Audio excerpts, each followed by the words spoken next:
Bonsoir à toutes et à tous et bienvenue dans cette nouvelle édition de votre journal de 22h. dont voici les titres. Le public Ismaël Omar Guelleh a présidé aujourd'hui la 11e séance du Conseil des ministres au palais présidentiel. Et inhumation hier soir au cimetière de PK12 du défunt artiste Aden Helmi God dit Rorire. Et ouverture aujourd'hui de la 73e Assemblée Générale des Nations Unies. Merci à vous de nous rejoindre. Sous la présidence du chef de l'État et chef du gouvernement Ismaël Omar Guelleh, s'est tenue aujourd'hui la 11e séance du Conseil des ministres où plusieurs points ont été examinés. Le porte-parole par intérim du gouvernement, Moumin Ahmed Cher, donc nous résume la première partie de cette séance. On écoute. Mardi 25 septembre 2018, s'est tenue la 11e séance du Conseil des ministres, sous la présidence de son Excellence Ismaël Omar Guelleh, président de la République, chef du gouvernement. Étaient à l'ordre du jour 6 questions.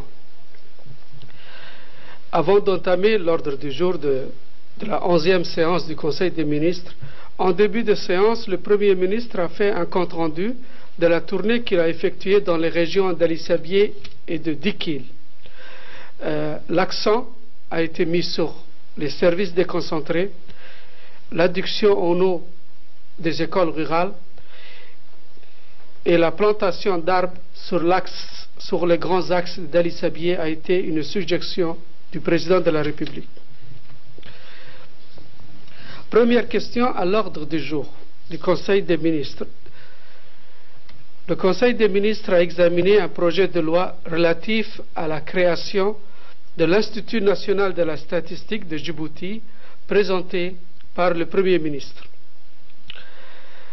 Il est désormais indispensable que la direction de la statistique et des études démographiques, connue sous l'appellation de DISET, se mue en un établissement public autonome afin de s'aligner et de s'adapter aux besoins en termes de production de statistiques.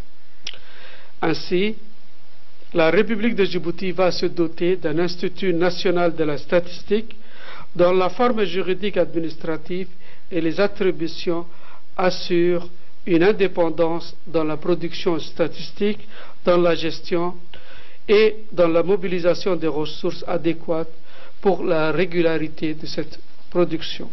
Deuxième question à l'ordre du jour. Le Conseil a examiné un projet de loi portant ratification de l'accord de prêt avec l'Association internationale de développement, IDA, sur le financement du projet Appui à l'entrepreneuriat des femmes et des jeunes, présenté par le ministre de l'Économie et des Finances chargé de l'industrie.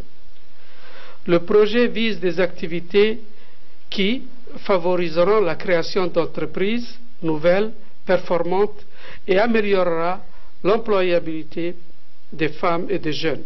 Le prêt d'un montant de 15 millions de dollars, soit l'équivalent de 2,669 905 455 francs Djibouti, a été signé le 15 juillet 2018.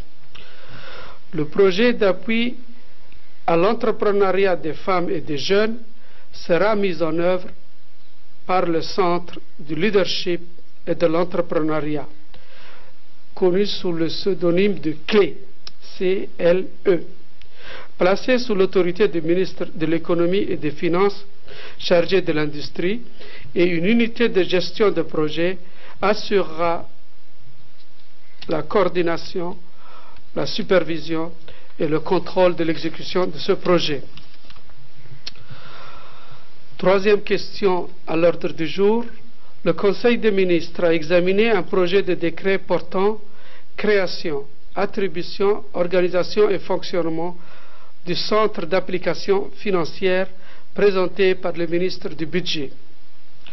En effet, le renforcement des capacités des cadres de l'administration financière a été assuré à travers un partenariat avec des institutions internationales et des pays amis jusqu'à ce jour. Aujourd'hui encore, bien que disposant d'un de l'Institut national d'administration publique et d'une université, la formation du personnel de l'administration financière est assurée par des écoles étrangères. Dans ces conditions, la mise sur pied d'un instrument pouvant assurer la formation au niveau international dans notre pays est devenue une nécessité.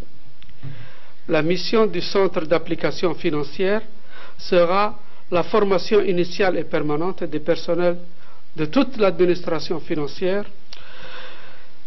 En effet, le CAF, le Centre d'application financière, propose et exécute un programme de formation en adéquation avec les orientations des gouvernants sur la question des finances publiques. Écoutons la suite de l'intervention du ministre de la Justice et porte-parole du gouvernement par intérim, Mahmoud Ali Youssouf, se trouvant actuellement à New York pour représenter le chef de l'État aux travaux de la 73e Assemblée générale des Nations Unies. Quatrième question à l'ordre du jour. Le ministre du Budget enchaîne avec un projet d'arrêté portant affectation d'une parcelle de terrain au profit de la présidence et en particulier l'Agence nationale pour les personnes à besoins spéciaux. La dite parcelle d'une superficie de 9,3 hectares est située à Balbala Sud et est destinée à l'implantation d'un complexe en faveur des personnes à besoins spéciaux.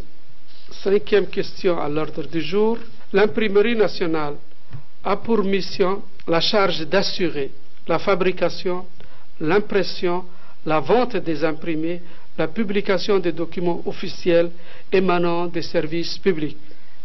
Par ailleurs, l'imprimerie nationale de Djibouti a connu une nouvelle ère avec l'installation de nouveaux équipements et dotée d'une capacité de production plus performante. C'est pourquoi le projet de décret soumis par le ministre de la Communication porte sur l'exclusivité accordée à l'imprimerie nationale pour les commandes d'impression de l'État, des établissements publics et des sociétés d'État. Sixième question à l'ordre du jour. Le secrétaire d'État à la jeunesse et au sport a soumis au Conseil des ministres en fin de séance. Le ministre de l'Énergie chargé des ressources naturelles, son Excellence Younis Ali Guedi, a fait un compte-rendu de sa participation à un atelier sur les perspectives énergétiques des pays de l'Afrique de l'Est à Nairobi.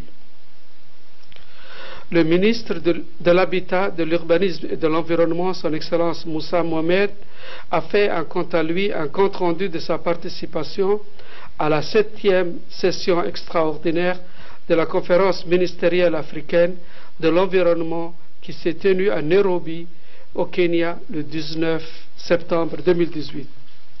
Tels ont été les projets soumis à l'ordre du jour du 11e Conseil des ministres. Dans le reste de l'actualité, le défunt artiste djiboutien Aden Elmi God dit Roriere a été inhumé donc hier soir au cimetière de PK12 en présence d'une foule nombreuse et de plusieurs hautes personnalités du pays, parmi lesquelles le président de l'Assemblée nationale Mohamed Ali Ahmed et plusieurs membres du gouvernement, dont le ministre des Affaires musulmanes, de la Culture et des Biens Waqf, Momin Hassan Barre, et le ministre de la Communication chargé des Postes et des Télécommunications, Abdi Youssouf Sougei. L'avion de la compagnie éthiopienne, Ethiopian Airlines, transportant la dépouille du défunt Aden Elmi God, a atterri vers 18h hier soir à l'aéroport international de Djibouti. La grande famille des artistes djiboutiens, ses amis et proches, les membres de sa famille étaient tous à l'aéroport pour accueillir le feu Aden Elmi God, décédé samedi soir à Addis Abeba en Éthiopie. Le regretté Aden Elmi était un artiste au talent indéniable. La dépouille de feu Aden Elmi a été accueillie en premier à l'aéroport de Djibouti par les officiels et les membres membres du gouvernement et de nombreux Djiboutiens. Après la prière mortuaire, feu Aden Elmi God a été raccompagné jusqu'à sa dernière demeure au cimetière de PK12. La grande famille des artistes djiboutiens, tous émus, ont accueilli la dépouille de feu Aden Elmi et l'ont suivi jusqu'au cimetière. Ce qui distingue donc le parcours et l'œuvre de Koriare, c'est avant tout la création de l'hymne national qu'il a lui-même écrit avec des mots uniquement dictés par le sentiment de libération consécutive à la fin du joug colonial. Le texte a été mis en musique par le compositeur Abdi Roble Kharchile, avec qui il entretenait donc une amitié de longue date. Outre un répertoire d'une très grande richesse, Koriare avait bâti sa notoriété grâce à son imagination et à l'originalité de son travail. Au nombre de ses créations les plus remarquées, on peut citer l'émission télévisée Être Magal, dont il fut à la fois le concepteur et le principal acteur. Aden Elmi God dit Koriare aura marqué plusieurs générations de Djiboutiens qui se souviendront longtemps de son talent de hors pair, ses coups de gueule et son verbe haut. Juste après donc l'annonce de son décès, le président de la République, Ismaël Omar Guelleh, a salué la mémoire de celui qui fut une figure emblématique du milieu artistique djiboutien. Le chef de l'État qui a adressé un message de condoléances à la famille, aux proches et aux amis donc du défunt n'a pas manqué de prier le Seigneur tout miséricordieux d'accueillir donc le regretté Aden Elmi God dans son paradis éternel, que le Très-Haut lui réserve une place parmi les vertueux. Inna lillahi wa inna ilayhi raji'un. Le président de l'Assemblée nationale, Mohamed Ali Hamad, a reçu hier une visite de courtoisie du nouvel ambassadeur de la République populaire de Chine, accrédité à Djibouti, Zhuo Ruicheng. La rencontre s'est déroulée au salon d'honneur du Parlement en présence du 3e secrétaire de l'ambassade de Chine et du directeur du cabinet du président de l'Assemblée. Les deux personnalités ont passé en revue l'état des relations bilatérales sino-djiboutiennes ainsi que les voies et moyens susceptibles de les renforcer. Les échanges ont également porté sur la coopération entre l'Assemblée nationale et l'Assemblée de la République populaire de Chine. L'ambassadeur Ruicheng a remercié le président Ahmed pour le piquet d'honneur qui lui a été réservé. Il a ensuite salué la contribution du gouvernement et du Parlement djiboutien dans la mise en œuvre de sa politique de promotion et d'amélioration de la coopération avec la Chine sur tous les plans, notamment économique, commercial, culturel et autres. Le président de l'Assemblée nationale a assuré l'ambassadeur chinois de la pleine disponibilité des élus du Parlement à l'aider dans l'accomplissement de sa mission, et à l'issue de leur entretien, le président Ahmed et le diplomate chinois ont procédé à un échange de cadeaux.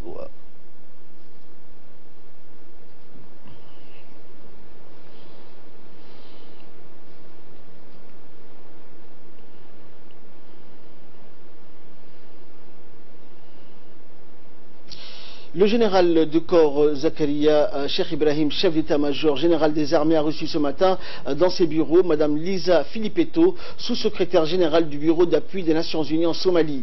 La rencontre s'est déroulée en présence d'officiers supérieurs et des hauts responsables militaires. De nationalité australienne, Lisa Filipetto a été nommée sous-secrétaire générale du bureau d'appui des Nations Unies en Somalie le 8 février dernier par le nouveau secrétaire général des Nations Unies, Antonio Guterres.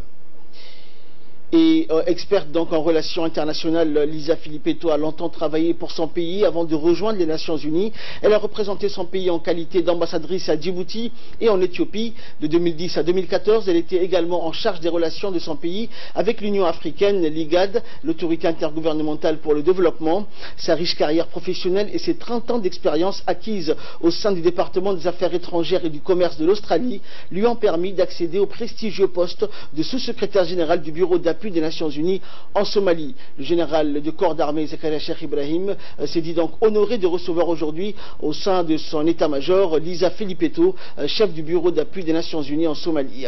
Et au cours de la rencontre, le colonel-major Mohamed Kayad Guelleh, donc chef de la division logistique, qui a fait un bref exposé sur les troupes déployées en Somalie, où depuis 2011, 2000 soldats djiboutiens sont engagés dans le processus de la pacification de la Somalie sous la bannière de la MISOM, la mission des Nations Unies en Somalie. Autre nouvelle du pays, le comité national chargé d'expliciter la loi islamique ou charia sur les transactions financières rendues licites en islam a organisé aujourd'hui une rencontre d'information et de sensibilisation. Cette rencontre s'est déroulée dans la salle de conférence de la Banque centrale.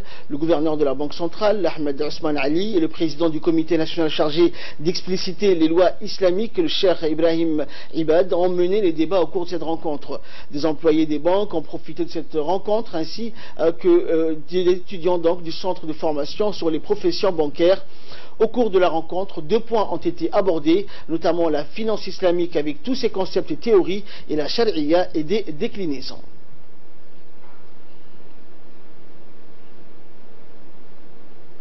Prenant la parole lors de cette rencontre, le gouverneur de la Banque centrale de Djibouti, Ahmed Ousmane, s'est déclaré satisfait des résultats de cette rencontre. Nous l'écoutons. L'honneur d'ouvrir ce premier atelier et de vous souhaiter la bienvenue à tous à ce premier atelier du Comité national de Charia qui vous a préparé ce matin cet atelier qui est consacré au FIR. Vous aurez largement le temps et l'opportunité de vous en acquérir et de voir à travers les experts qui sont ici de quoi cela se décompose. Je ne voudrais pas être long, je veux juste rappeler que la Banque centrale, après les grandes réformes en profondeur qui ont été opérées en 2011 et qui ont pratiquement aplani toute la législation bancaire dans toutes ces déclinaisons, qui ont permis d'introduire de nouveaux textes, de mettre à plat pratiquement toute la réglementation, a introduit en même temps les premières lois sur la finance islamique, sur la base desquelles les premières banques islamiques s'établiront quelques années plus tard. Ce dispositif sera complété plus tard, en fin novembre 2015, par la création du Comité national de Charia, dont vous voyez les membres ici devant vous, et qui ont donc été nommés par un décret début 2016, au milieu de l'année 2016.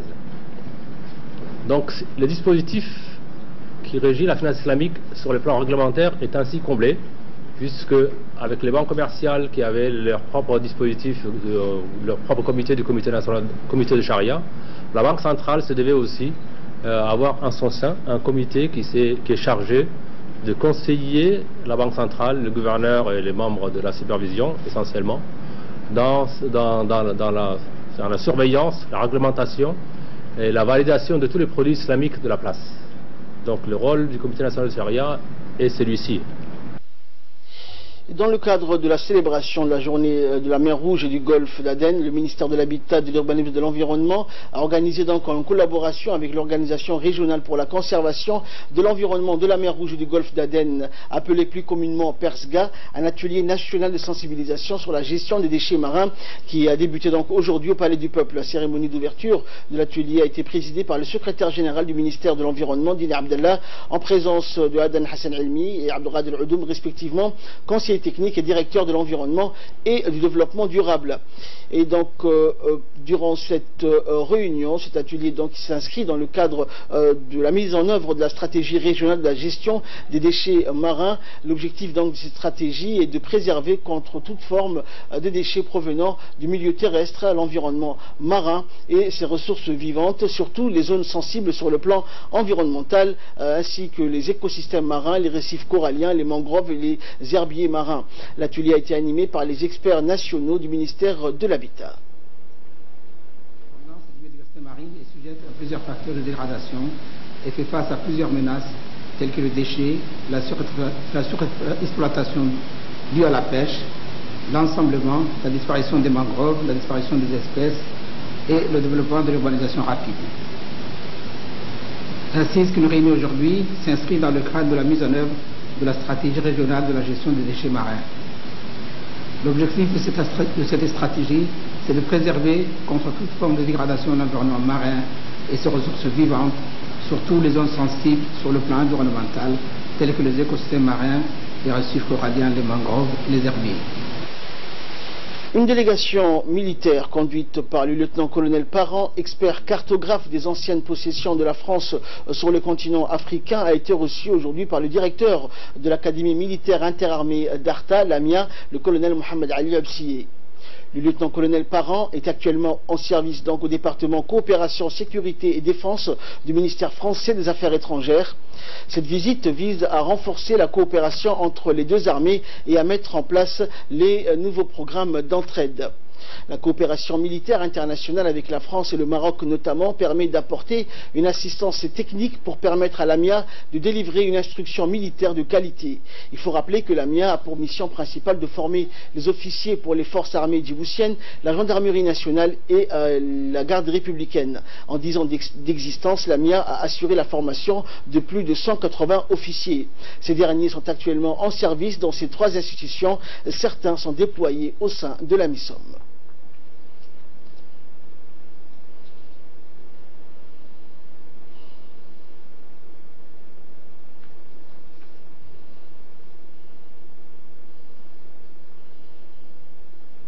Et de là, nous passons aux nouvelles à travers le monde avec Samatar Seyed. Bonsoir Samatar. Bonsoir Ahmed. Alors, bonsoir ouverture aujourd'hui, Samatar, à New York, donc de la 73e Assemblée Générale des Nations Unies. Effectivement Ahmed, la 73e Assemblée Générale des Nations Unies s'est ouverte aujourd'hui avec les prises de parole très attendues des chefs d'État et de gouvernement, notamment Ahmed, le discours du président Donald Trump. Cette année, ils sont plus de 130 à avoir fait le déplacement. L'ONU veut voir dans ces chiffres la preuve que le multilatéralisme n'est pas complètement en panne, mais elle peinera à convaincre faute de percer sur les grandes crises en Syrie, au Yémen, en Libye ou encore en Birmanie. L'Assemblée Générale des Nations Unies offre traditionnellement, Ahmed, une tribune internationale de premier plan aux leaders politiques, Ahmed. Dès que la création de l'ONU à l'issue de la Deuxième Guerre mondiale, tous les mois de septembre, le monde se donne rendez-vous à New York, Ahmed. Cela permet aux chefs d'État et de gouvernement de faire valoir leur point de vue, leurs intérêts et leurs voisins du monde.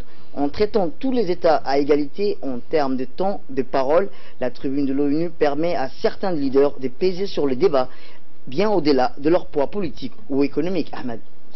Et en Libye, Samatar, une pause a été donc négociée entre les belligérants dans les combats après une nouvelle nuit de violence.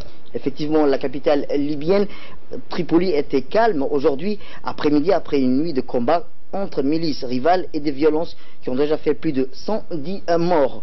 Depuis fin août, la France a appelé hier la communauté internationale à exercer une pression maximale avec sanctions à la clé contre ceux qui sèment la violence en Libye, tout particulièrement les milices à Tripoli, Ahmed. Depuis le 27 août, les affrontements à Tripoli, dans sa région, ont fait au moins 115 morts, près de 400 blessés selon le gouvernement d'union nationale. 25 000 Ahmed, personnes ont quitté leur maison et ont entraîné la fermeture de sol de l'aéroport opérationnel dans la capitale. En marge de l'Assemblée Générale de l'ONU à New York, le chef de la diplomatie française, Jean-Yves Le Drian, a réuni hier ses homologues des pays voisins, la Libye, l'Algérie, la Tunisie, l'Égypte, le Niger et le Tchad, ainsi que des représentants Ahmed de l'Italie et des membres permanents du Conseil de sécurité, afin d'obtenir, Ahmed, un soutien aux sanctions prônées par la France, Ahmed. Et nous allons nous rendre en Syrie cette fois-ci ce matin. La Turquie a envoyé des renforts à Idlib. Effectivement, Ahmed, des renforts de l'armée turque sont arrivés aujourd'hui dans la province d'Idlib syrienne, une semaine après un accord russo-turc prévoyant la création d'une zone démilitarisée dans le dernier bastion insurgé du pays en guerre. Environ 35 véhicules en tout militaires ont fait le trajet dans la nuit sur les autoroutes principale depuis la frontière, Ahmed, turque jusqu'à une proche zone de la localité de Sarh a constaté. Le convoi était accompagné par des combattants du Front National de la Libération, coalition rebelle pro-turque qui contrôle une partie de l'enclave frontalière avec la Turquie. L'Observatoire syrien des droits de l'homme, l'OSDH, a affirmé que les forces turques avaient été déployées sur plusieurs postes d'observation qui tient l'armée d'Ankara dans la province. Depuis l'adoption, Ahmed, de l'année dernière par la Russie et l'Iran, alliés du régime Damas, la Turquie soutient des rebelles d'un plan visant à créer par exemple des zones d'escalade dont Idlib fait partie. Des troupes d'Ankara occupent 12 postes d'observation dans la province, Ahmed. Et au Proche-Orient, Samatar, manifestations et affrontements également dans la bande de Gaza.